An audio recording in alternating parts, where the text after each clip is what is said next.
آپ کی طرف دیکھنا. اچھا, بسم اللہ الرحمن الرحیم. السلام علیکم. آج جی سی ویمن یونیورسٹی میں جو اسپورٹس کا اہتمام کیا گیا ہے یہ بہت ہی ایگزمپلری ہے, بہت ہی اپریشیبل ہے. اس سے ہماری جو گرل اسٹوڈنٹس ہیں ان میں جذبہ پیدا ہوگا, اسپورٹس مین شپ اسپرٹ پیدا ہوگی, لیڈرشپ کی کوالٹیز ابھریں گی. اس طرح کے پروگرامز ہوتے رہنے چاہیے اور میں بہت اپریشیٹ کرتی ہوں جی سی ویمن یونیورسٹی کی لیڈرشپ کو, میڈم وائس چانسلر صاحبہ کو, کہ انہوں نے اس کا اہتمام کیا اور پورے سیالکوٹ کے لیے ویمن کالجز کے لیے ایک رول ماڈل کے طور پر وہ انہوں نے پیش کیا کہ انہوں نے سب کالجز کو انوائٹ کیا اور کمپٹیشن کروایا. ایک تو آج دور ہے انٹرنیشنل ٹورنامنٹ بھی ہو رہے ہیں, پاکستان نے میچ جیتا انڈیا سے, اس حوالے سے یہ ہمارے لیے ایک جو مسائل تو چلتے رہتے ہیں لیکن یہ ایک بہت ہی خوشی کی خبر تھی کہ ہمارے ملک نے ان مشکل حالات میں ہماری ٹیم نے ہمیں ایک خوش ہونے کا موقع پیش کیا ہے.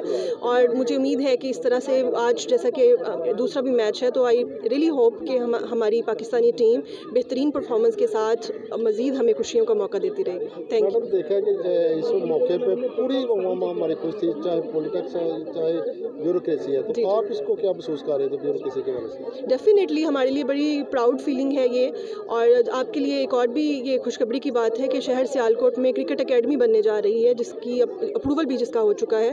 تو شہر سیالکوٹ بھی کرکٹ کو مزید پروان چڑھانے کے لیے یہاں پر ڈیولپمنٹس ہو رہی ہیں اور میں امید کرتی ہوں کہ آئندہ اچھے پلیئرز یہاں سے نکل کے جائیں گے اور انٹرنیشنل لیول پہ نام روشن کریں گے. یہ بچوں کے جو والدین ان کو کوئی میسج دینا چاہیے اسپورٹس کے بارے میں؟ والدین کے لیے یہی میسج ہے کہ بچوں کو پروموٹ کریں, ان کو اسپورٹس فیسلٹیز کے لیے انکریج کریں, ان کو پارٹیسپیٹ کروائیں اور ان کے سپورٹ سسٹم ان کا اسٹرینتھن کریں تاکہ وہ بچے ہمارا اور ہمارے ملک کا نام روشن کر سکیں. Thank you.